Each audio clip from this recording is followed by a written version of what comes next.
بسم اللہ الرحمن الرحیم۔ السلام علیکم۔ اللہ کے کرم سے آپ سب ٹھیک ہوں گے۔ آپ سب سے درخواست ہے کہ میرے چینل کو سبسکرائب کریں اور ساتھ میں لگے بیل آئیکن کو دبا دیں تاکہ مزید آنے والی ایسی ویڈیو آپ تک پہنچ سکے۔ شکریہ۔ آپ رضی اللہ تعالیٰ عنہ 1313 یعنی بدر والوں میں بھی شامل ہیں۔ 10 یعنی عشرہ مبشرہ میں بھی شامل ہیں۔ 4 یعنی خلفائے راشدین میں بھی شامل ہیں۔ 1 یعنی حضور صلی اللہ علیہ وسلم کے ساتھ غار میں رفیق ہونے کے شرف پانے میں بھی شامل ہیں۔ آپ رضی اللہ تعالیٰ عنہ نے بالغ آزاد مردوں میں سب سے پہلے اسلام قبول کیا، اور حضور صلی اللہ علیہ وسلم نے جب دعوت دی تھی تو آپ رضی اللہ تعالیٰ عنہ نے فوراً اسے قبول کیا۔ اس طرح سا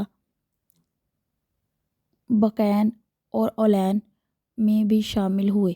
آپ رضی اللہ تعالیٰ عنہ اسلام کے سب سے پہلے خلیفہ ہیں۔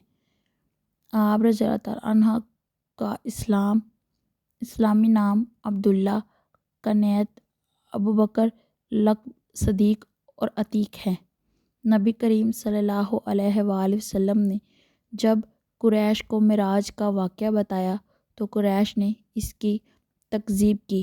جب ابوبکر رضی اللہ عنہ نے تصدیق کی، چنانچہ حضور صلی اللہ علیہ وسلم نے آپ رضی اللہ عنہ کے اس تصدیق کی وجہ سے آپ رضی اللہ عنہ کو صدیق کا لقب دیا۔ ابن سعد کی روایت ہے کہ جب معراج میں آپ صلی اللہ علیہ وسلم کو آسمانوں کی سیر کرائی گئی تو آپ صلی اللہ علیہ وسلم نے جبرائیل سے کہا کہ میری اس سیر کو کوئی تسلیم نہیں کرے گا۔ جبرائیل علیہ السلام نے عرض کیا کہ آپ کی تصدیق ابوبکر رضی اللہ عنہ کریں گے کیونکہ وہ صدیق ہیں۔ نبی اکرم صلی اللہ علیہ وسلم نے ابوبکر سے فرمایا تم جہنم سے آزاد ہو۔ تب سے آپ رضی اللہ عنہ کو لقب عتیق ہو گیا۔ آپ رضی اللہ عنہ حضور صلی اللہ علیہ وسلم سے تقریباً 2 سال کچھ مہینے چھوٹے تھے۔ آپ رضی اللہ عنہ کا سارا گھرانہ مسلمان ہو گیا۔ والد ابو قحافہ رضی اللہ عنہ فتح مکہ کے موقع پر ایمان لے آئے۔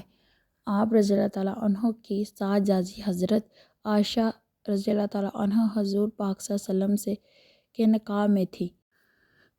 عمرو بن عاص رضی اللہ عنہ سے روایت ہے کہ رسول اللہ صلی اللہ علیہ وسلم نے انہیں لشکر ذات السلاسل کا امیر مقرر کیا۔ وہ کہتے ہیں تو میں آپ کی خدمت میں حاضر ہوا اور عرض کیا رسول اللہ کے رسول صلی اللہ علیہ وسلم، لوگوں میں آپ کو سب سے زیادہ محبوب کون ہے؟ آپ نے فرمایا عائشہ۔ میں نے پوچھا مردوں میں کون ہے؟ آپ نے فرمایا ان کے باپ۔ عشرہ مبشرہ رضی اللہ عنہ میں سے 5 آدمی حضرت عثمان بن عفان رضی اللہ عنہ، زبیر بن عوام رضی اللہ عنہ، طلحہ بن عبید اللہ رضی اللہ عنہ، سعد بن ابی وقاص رضی اللہ عنہ اور عبد الرحمن بن عوف رضی اللہ عنہ آپ رضی اللہ عنہ کی دعوت و ترغیب پر اسلام لائے۔ حضرت بلال رضی اللہ عنہ کو بھی آپ رضی اللہ عنہ ہی نے خرید کر آزاد کرایا۔ ہجرت کے سفر کے دوران نبی اکرم صلی اللہ علیہ وسلم اور حضرت ابو بکر رضی اللہ عنہ جب غار ثور پر پہنچے تو ابو بکر رضی اللہ عنہ نے آپ صلی اللہ علیہ وسلم کو باہر رکنے کے لیے کہا اور خود غار میں داخل ہو گئے۔ اپنے کپڑے جو خود پہنے ہوئے تھے انہیں ٹکڑے ٹکڑے کیا، غار کو صاف کیا اور جو سوراخ تھے انہیں بند کیا۔ ایک سوراخ رہ گیا تو اس میں اپنے پاؤں کی ایڑی کو رکھ دیا اور سید عالم صلی اللہ علیہ وسلم کی خدمت میں عرض کی کہ حضور صلی اللہ علیہ وسلم اندر تشریف لے آئیں۔ جب رحمت عالم صلی اللہ علیہ وسلم غار میں داخل ہوئے تو ابو بکر صدیق رضی اللہ عنہ کی گود میں سر مبارک رکھ کر سو گئے۔ ابو بکر رضی اللہ عنہ جو سوراخ پر ایڑی رکھی تھی اس راکھ میں سے ایک سانپ نے بار بار کاٹنا شروع کیا، مگر صدیق نے اس خیال سے پاؤں نہیں ہٹایا کہ رحمت عالم صلی اللہ علیہ وسلم کی نیند خراب نہ ہو اور ان کے آرام میں خلل نہ ہو۔ لیکن جب آنسوؤں کے چند قطرے رسول اللہ صلی اللہ علیہ وسلم کے رخسار پر پڑے تو آپ صلی اللہ علیہ وسلم بیدار ہو گئے اور پوچھا، ابو بکر رضی اللہ عنہ کیا ہوا؟ عرض کیا، یا رسول اللہ صلی اللہ علیہ وسلم، سانپ نے کاٹ لیا ہے۔ یہ سن کر حضور صلی اللہ علیہ وسلم نے زخم پر اپنی لعاب و دہن لگایا اور سارا درد دور ہو گیا۔ قرآن کریم کی کئی آیات اور احادیث آپ رضی اللہ عنہ کے متعلق ہیں جن سے آپ رضی اللہ عنہ کی شان کا اظہار ہوتا ہے۔ رسول اللہ صلی اللہ علیہ وسلم نے فرمایا، کوئی شخص بھی ایسا نہیں جس نے ابو بکر بن ابو قحافہ سے زیادہ مجھ پر اپنی جان و مال کے ذریعے احسان کیا ہو۔ حضرت ابو ہریرہ رضی اللہ عنہ سے روایت ہے، کہا، رسول اللہ صلی اللہ علیہ وسلم نے دریافت کیا، آج تم میں سے کس نے روزہ رکھا ہے؟ اور حضرت ابو بکر رضی اللہ عنہ نے کہا، میں نے۔ آپ صلی اللہ علیہ وسلم نے فرمایا، آج تم میں سے کون جنازے میں شامل ہوا؟ ابو بکر نے کہا، میں نے۔ آپ صلی اللہ علیہ وسلم نے فرمایا، آج تم میں سے کس نے مسکین کو کھانا کھلایا؟ ابو بکر رضی اللہ عنہ نے کہا، میں نے۔ آپ صلی اللہ علیہ وسلم نے فرمایا، آج تم میں سے کس شخص نے کسی مریض کی عیادت کی؟ حضرت ابو بکر رضی اللہ عنہ نے کہا، میں نے۔ رسول اللہ صلی اللہ علیہ وسلم نے فرمایا، جب کسی آدمی میں سے یہ سب اوصاف اکٹھے ہوتے ہیں تو وہ جنت میں داخل ہو جاتا ہے۔ یہ صحیح مسلم میں بھی ہے، صفحہ نمبر 6182۔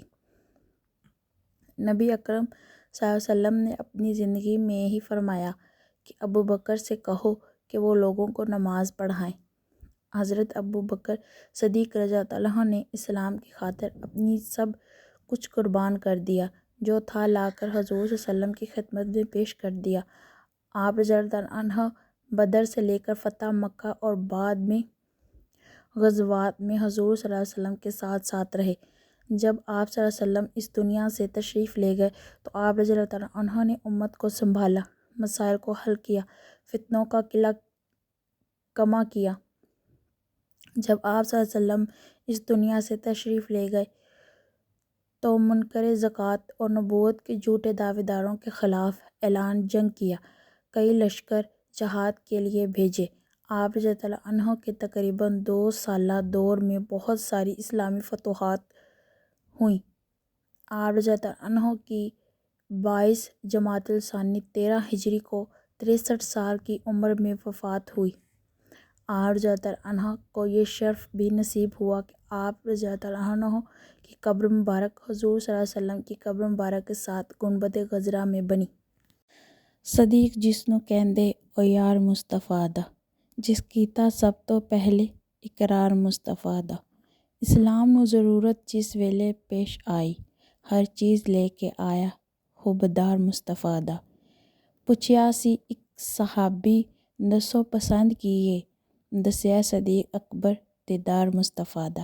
جس غار وچ نبی دے صدقے تے صدیق گئے سی، اج وی رستہ ویندی او غار مصطفیٰ دا۔ صدیق دی وفا تے نازاں حبیب باری، صدیق ایسا فرما بردار مصطفیٰ دا۔ اوتے صدیق دا فاروق دا وی اوتھے، طیبہ دی جس جگہ تے دربار مصطفیٰ دا۔ جس نے نام منیا یارانے مصطفیٰ نوں، دراصل اس نے کیتا انکار مصطفیٰ دا۔